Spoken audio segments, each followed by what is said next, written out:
নমস্কার, আপনারা দেখছেন রূপম টিভি। এবার শুভেন্দু অধিকারী একটা বড় আবেদন রাখলেন বাংলার সিপিআইএম এর হিন্দু ভোটারদের কাছে।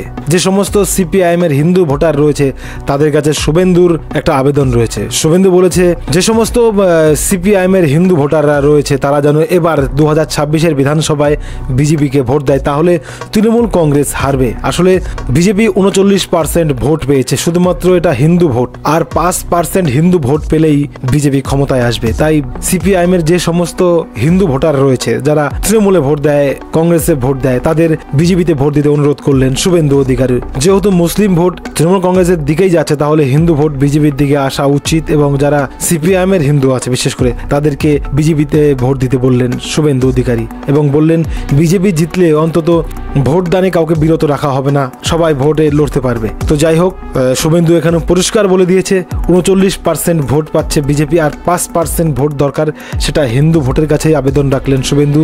যে সমস্ত হিন্দু ভোটাররা সিপিআইএম এ ভোট দেন বা সিপিআইএম করেন তাদেরকে এবার বিজেপিতে ভোট দিতে বললেন, শুধুমাত্র তৃণমূলকে হারানোর জন্য।